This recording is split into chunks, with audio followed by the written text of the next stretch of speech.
Welcome to SF Commercial Property Conversations with Bruce Bean, where Bay Area investments meet expert insights.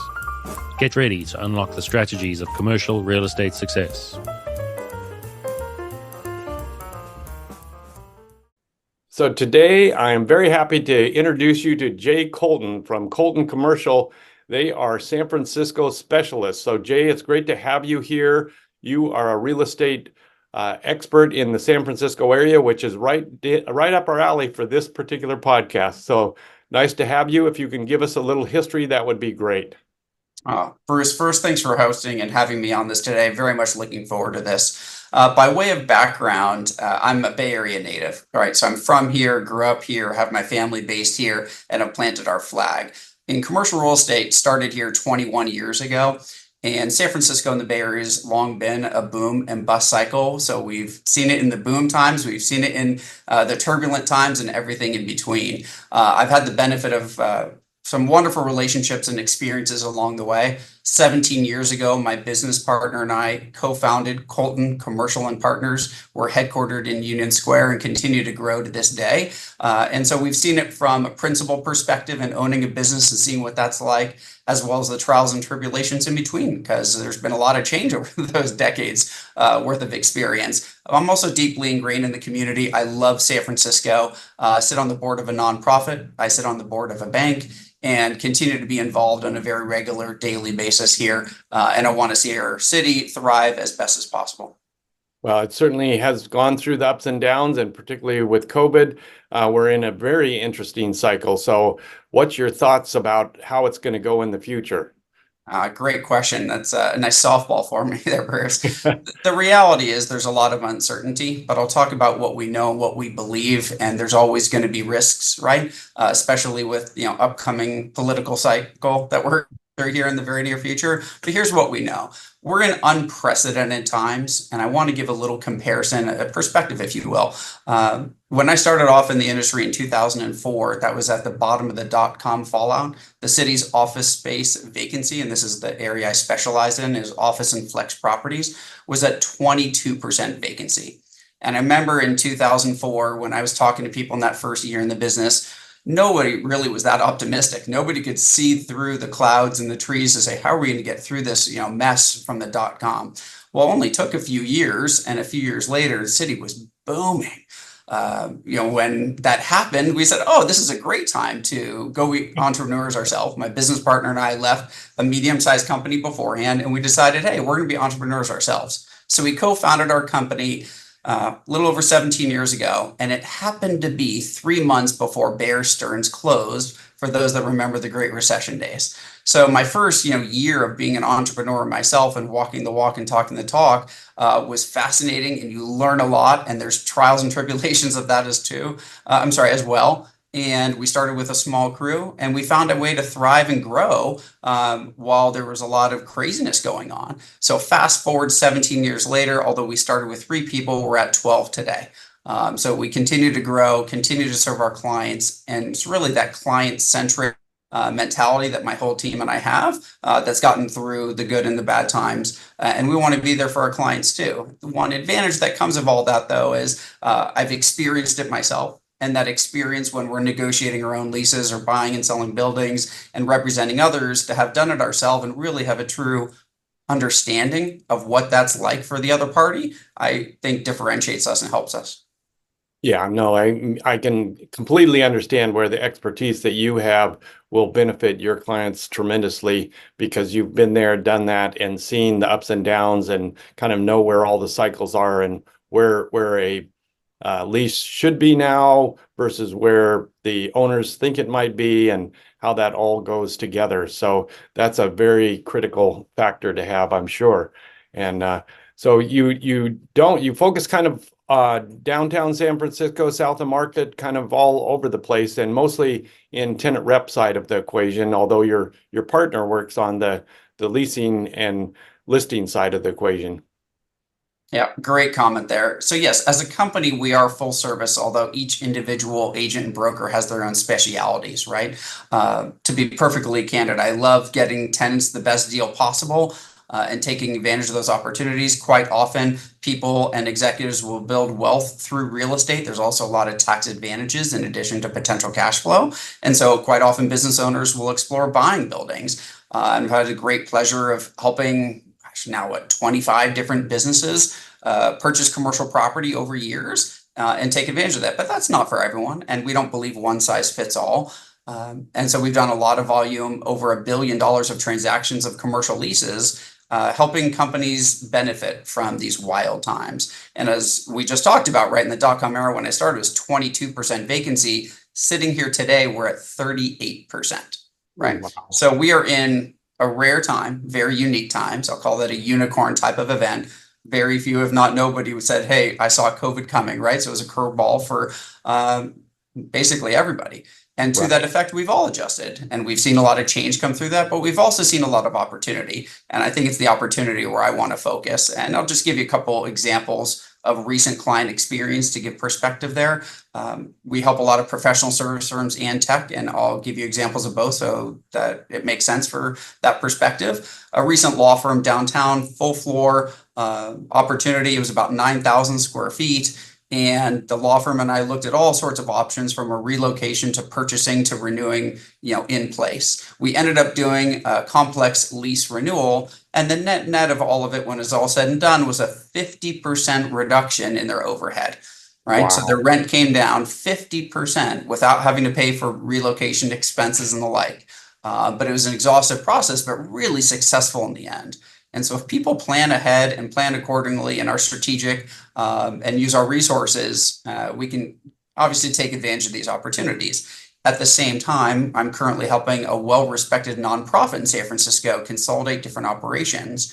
And we're looking at buildings that are anywhere from a 70 to 80% drop in value compared to 5 years ago. And if I were to say to a company, look, you can save anywhere from 30 to 60% on your rent compared to the peaks, sometimes even more. Or if you could purchase a building at a 70 to 80% drop compared to what it was 5 years ago, are any of those interesting and opportunities and something you want to explore? And the reality is that is what's going on. And we can take advantage of that. And I love that concept of opportunity, because opportunities are plenty when you have a 37% vacancy factor.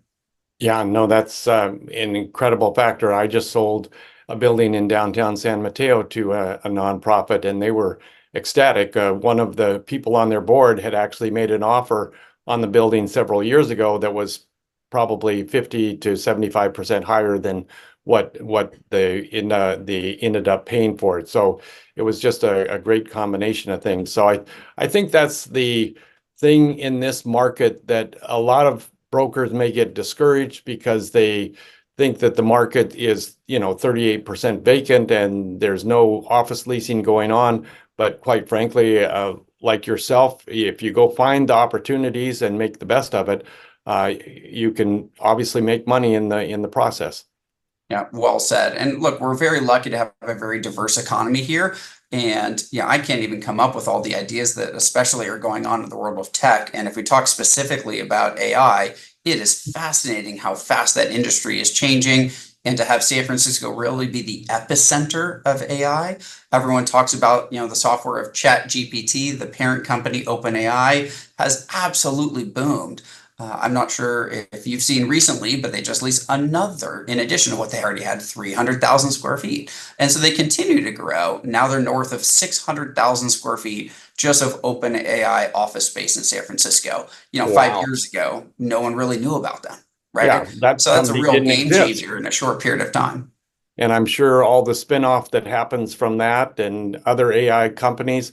So are you seeing any indication that the vacancy rate is coming down at all? Great question. I'm going to separate demand and supply here, and I think it's important to do so.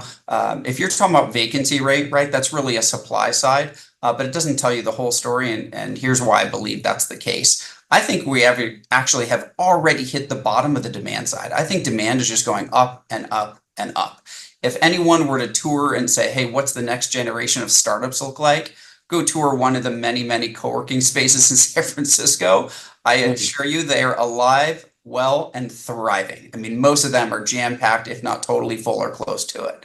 So the next generation of startups is not far behind as well. In addition, there's a lot of companies that have called for return to office, right? I mean, Amazon people in January are going to be in 5 days a week. Now, that's not one size fits all, and a lot of people will disagree with that, and that's okay, to each their own. But we're seeing a resurgence in people that want to be together, believe in collaboration, believe in the benefits of that. Albeit, I think the concept of flexibility is important. I think a lot of people will demand and want flexibility in their lives, and COVID has really taught that is a huge benefit to us in this whole work-life balance concept.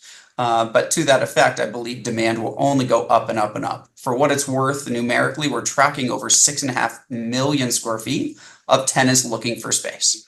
By comparison, in January, so 9 months ago, that was 4 million. So to go from 4 to over 6 million feet in a relatively short period of 9 months is really impressive and shows just how fast people are coming back to the office and growing. However, on the flip side, you asked about vacancy. And the harsh reality is very few people want to talk about the total availability rate. Vacancy is direct vacancy. What it doesn't ask for is how much sublease inventory is there on top of that. At the peak, right, which is about a year and a half ago, sublease supply was over 10 million feet. Today, we have 8.1 million feet of sublease inventory. Ooh. Now, some of those subleases will get sublet and some of them won't, just the reality of things. And so if we were to take the percentage of subleases that don't get eaten up or gobbled up by other people and just add it to the direct vacancy rate, we're really already well over 40% as a total availability rate, not the vacancy, but the total, supply that tenants have to consider. And so at the end of the day, I do believe the vacancy rate will continue to go up and probably will peak out somewhere in the low 40s at the end of this cycle. Look, I can't promise you a perfect crystal ball, but I do believe the vacancy rate will probably top out sometime in 2025 next year when a good chunk of the subleases do expire. And I do believe that we're very close to the recovery based on the fact that there's a resurgence in demand. And so I'm very optimistic in demand, but there are some clouds when it comes to vacancy. And I think we've got some, cycles to still work through as we bounce along the bottom here, right? So I don't think it's like a vertical hockey cliff recovery, but I am very optimistic of the future. So I'm curious, how do you track the number of tenants out there looking for space? That's an interesting item to me. Fantastic question, and it's really proprietary. One key benefit is our team and market share. And so we use all of the listings that my business partner and the rest of our team have. We have over 50 active listings. And so when you have that much inventory of commercial office and flex property available, you're able to trade information amongst the team internally. We have a wonderful analytics team that helps gather that information, and then we optimize it. In addition, the broker relationships that we have are huge. And so a veteran such as myself and many of my colleagues, we often are working with other brokers to exchange information. So we have a huge database that we keep ourselves, very proprietary. In addition, then we're exchanging information with other savvy and experienced brokers. Help me help you if you're a Jerry Maguire fan. And to that effect, we leverage not only the market share information internally, but also our wonderful broker relationships and respect we have in the community, and everybody collectively benefits. So numerous of the other commercial brokers I've talked to spend a fair amount of time cold calling. So I'm curious if your team does that. Great. I build my business through relationships. I am really a relationship-driven person. That's one of the reasons that I've had this job for as long as I have. And before that, 21 years ago, I was managing golf courses in the hospitality category. And I come from a mindset of people first, right? At the end of the day, the business only is as good as its people. And to that effect, I go out there and network with the best of them and believe that those relationships built face to face, as opposed to through cold calling or other methods that other people may appreciate and enjoy, I find much more value, much more benefit in networking as often in person as physically possible. And for what it's worth, I also love golf. And so that's been a wonderful in-person networking tool, in addition to having some fun while we're at it. So are you an Olympic Club person, or where do you play golf? Wonderful question. So I actually host my own once-a-month golf group. We only do it during the sunnier months. So 6 or 7 months of the year, we're hosting a once-a-month golf group. So I've gathered over my lifetime 160 business executives that also love golf of all types and geographies and whatnot in the Bay Area. and I blast out to that group once a month for half of the year and say, hey, who wants to come out and play? It's a lot of fun to do. We get 20 people on any given month, 5 foursomes kind of deal. And it's really social and really fun. And it's a mix of who comes on any given month and keeps it fresh. And then we actually rotate. So to answer your question, I live in Mill Valley, but work in San Francisco. So when we're here in San Francisco, we actually love the Presidio Golf Club. It's beautiful this time of year and highly recommended if no one's been there before. In addition, in Marin County, we love in Santa Fe, Peacock Gap, or in Novato, Indian Valley. And then occasionally we go in the East Bay as well. So we really, cover the whole Bay Area, and it's a lot of fun for anyone here. That's a fantastic marketing tool to have. That's a Not bad. Yeah. No, that's I will recommend a book to you after we talk here. Well, actually, the book is called The 2-Hour Cocktail Party, and I'm sure you could adapt this to your golf tournaments. Do you actually play sort of competitively, or is it just for fun? How's this? I wish. Maybe when I retire on the Masters, senior tour, if you will. No, look, I love what I do, but I can't take that much time. I'm also a family man. My 14-year-old son just started high school. He's not a golfer though. And so when I'm not working, we're doing other activities, and when we're not using it for networking for business reasons, we're doing other things, if you will. But that being said, we love it. And when we're going back to that networking comment, a lot of it has to do with being deeply ingrained in our community. And although I love golf, being ingrained in the community goes way beyond just sports and things of that nature. I sit on the board of a nonprofit, for what it's worth. That's called Career Up Now. I help many nonprofits. I just happen to be on their board. We have a huge nonprofit clientele base as well. Going to the gala for one of my clients, Richmond Area Multi-Services. They specialize in mental health here in San Francisco. It's a real key topic and issue, and they are the best at it, in my opinion. And so we continue to help a lot of different nonprofits in many different ways. For what it's worth, I personally and our company sponsor the Rams Gala that's upcoming in about a month from now. And so these are just examples of me being deeply ingrained in the community at kind of professional level, if you will, as well. I sit on the board of Bank of San Francisco. So I've been a director of Bank of San Francisco going on 15 years. Wow. Yeah, that's fantastic. And that obviously, not necessarily that you get to market through nonprofits or boards and so forth, but it's always great connections. And I found that to be true in my career also. So it works out very nicely. Thank you. Well said. Yeah. No, I think that's a fantastic thing. So tell me again about your nonprofit. What do they do? Oh, got it. Are you talking about the one I'm on the board of as opposed to Yeah. Rams that we're sponsoring and the like? So Career Up Now is trying to fill a void, a gap, if you will, for young professionals, usually young. It doesn't have to be young, but people that are trying to find their career path, or maybe have just been laid off and they're looking for their next opportunity. And look, call a spade a spade. There's been a lot of corporate layoffs in the recent past, and there's a lot of people looking for their next opportunity, their next job. I believe I've built a ton of relationships, and anything that I can do to help those people, right, and that next generation find their path, absolutely go out of my way to be a helpful person. So Career Up Now starts with people that are finishing college, but maybe haven't found their career path yet, want to network with people like myself and really experts in their trade, a very broad base. And then those seasoned executives, if you will, offer a helpful hand. And so that's usually who we're meeting, is some person in their 20s trying to find their path. However, there's many people not in their 20s that are looking for another job, and we're happy to help them as well. And Career Up Now is trying to fill that void. So this is sort of a mentoring, counseling activity that helps these people find their career. Yep, correct. Well said. Yep, and for what it's worth, nationwide, it's run, if you will. The organizational group is run out of Las Vegas. However, they, like me in San Francisco, they're hosting groups all throughout the country. And so when they do an event in San Francisco, generally quarterly, they need boots on the ground in every major city. And so myself and some others locally take care of hosting these events in San Francisco, and helping anyone in our region with those mentoring opportunities and direction and opening doors and introductions for them.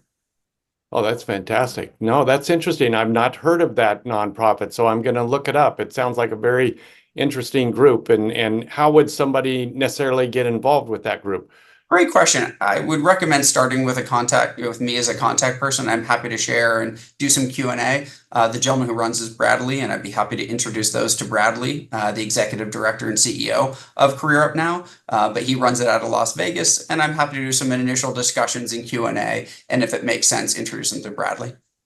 So how many people would you say that you counsel in the Bay Area, or this group counsels? Oh, great question. I mean, literally dozens that we actively counsel, but at an average event, there's anywhere from, I would say, 35 to 60 people. And who comes, differs from quarter to quarter when they have these events. And that's a revolving door of who needs help at any given point in time. But that being said, there's only a handful of mentors here in the Bay that really are those specialist people like myself that will go out of their way to help those in need, and quite often, usually the next generation. That's fantastic. That sounds great. Well, this has been a very wonderful conversation. So how can people get a hold of you, Jay? Great question. Yep, our website is coltoncommercialsf.com. Don't forget at the end, that's the acronym for San Francisco. But we're based here in Union Square. We're happy to always be a helpful hand. If anyone wants to reach me personally, if you will, my email is the letter J, my last name Shaffer, SHAFFER, at coltoncommercialsf.com. Thank you for having me today, Bruce. This has been a lot of fun and very exciting. I am very happy to talk to you, and this is just such a wonderful conversation full of great information about San Francisco and beyond. I look forward to working with you in the future. Likewise. Thank you.